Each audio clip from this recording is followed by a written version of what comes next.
For almost 80 years, the US dollar has loomed large over all others as the world's premier reserve currency. But how long can this dominance last? Most financial transactions, international debt, and global trade invoices are denominated in dollars, a state of affairs that gives the United States an enormous amount of power.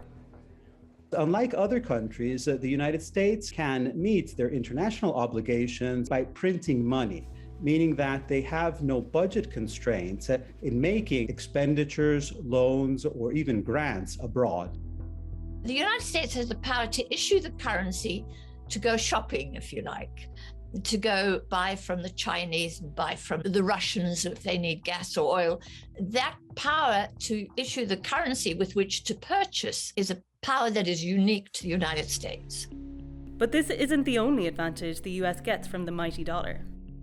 More recently, dollar dominance allowed it to unleash a powerful economic weapon against Russia in retaliation for the February invasion of Ukraine. Together with allies, they froze Russian central bank reserves, cutting Russia off from almost half of a war chest worth almost $630 billion. Серьезный удар нанесен по всей глобальной экономике и торговле, по доверию и к американскому доллару как основной резервной валюте. So how did US dollar dominance come to be in the first place? US dollar hegemony goes back to the Bretton Woods Conference at the end of World War II. It was in 1944 when a conference under the aegis of the United Nations decided to establish an international monetary system based on the dollar convertible into gold. So the decision was made because at the time, the United States were holding over 80% of gold reserves globally. Now, what happened in 1971 was that this regime was suspended by President Nixon for one simple reason, because by the time the amount of dollars circulating worldwide had increased massively, not only through the Marshall Plan and American aid and foreign investments after World War II, but also through military expenditure and other elements of the US balance of payments deficit. And at that point, the United States were no longer able to ensure the convertibility of the dollar into gold.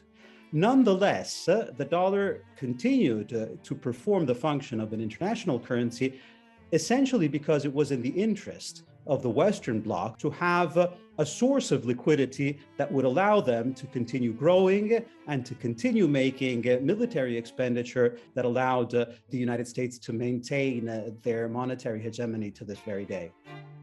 In 2021, almost 60% of global central bank foreign exchange reserves were held in dollars. But why do nations hold foreign currencies in the first place?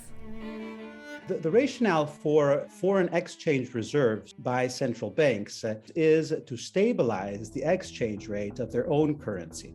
Whenever there is a threat of a devaluation of a currency, what the central bank does is purchase its own currency on international markets. And in order to do that, they have to have a reserve of foreign exchange that is used widely on international markets, like the dollar, like the euro, and other major currencies to prop up their own currency. The other reason is because all countries have foreign liabilities. There are certain items that you purchase in global markets which can only be purchased with dollars. It's not possible to buy oil with, for example, Malawian kwacha or South African rands or Indian rupees. It's because, again, the power of the dollar, you have to use dollars for the purchase of that. But in the 21st century, the world is changing. The US dollar is still the main currency, but its share of foreign reserves has been in steady decline since the turn of the century. Some argue sanctions against the Russian central bank will further incentivize nations to limit their exposure to US currency. If you run the risk by holding dollars to have those dollars seized precisely at a moment where you need to make payments abroad and you need those dollars to prop up your currency, this provides an incentive not only to Russia, but to other countries that have been hit by similar provisions in the past to diversify and to move their reserves into other currency areas.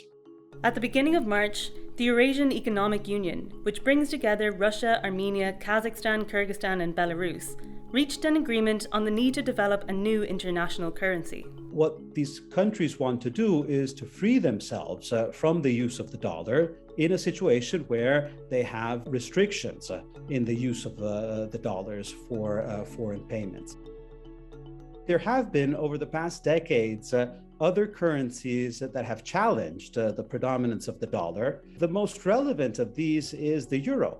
There are also other currencies, the British pound, the Japanese yen, and more recently, the Chinese Renminbi.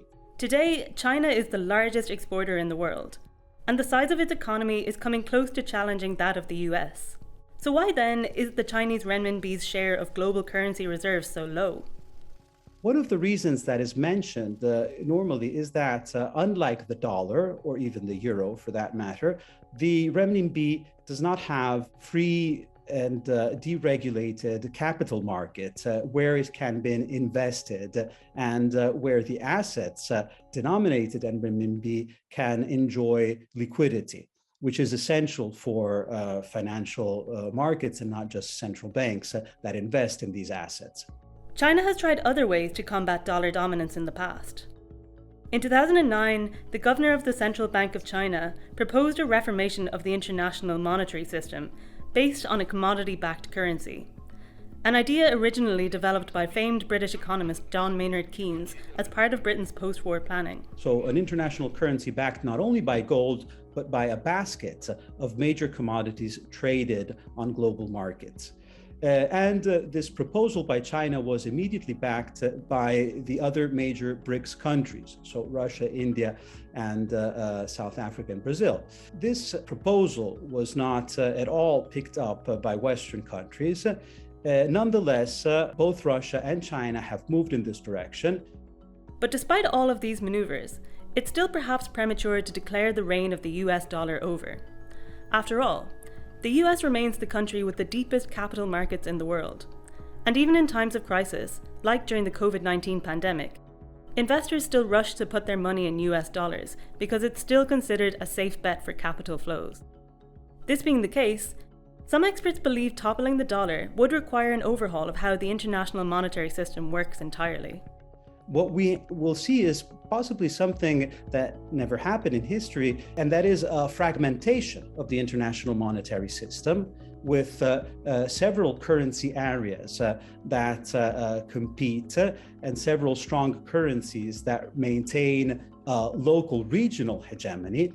And not only that, but different ways of interpreting the function of international money by different currencies. To put it simply, the dollar could specialize in providing a reserve asset for the financial system thanks to its liquidity, whereas the renminbi could specialize in providing a monetary instrument for the payment in the real economy, for trade, for the supply chains and the commodity markets.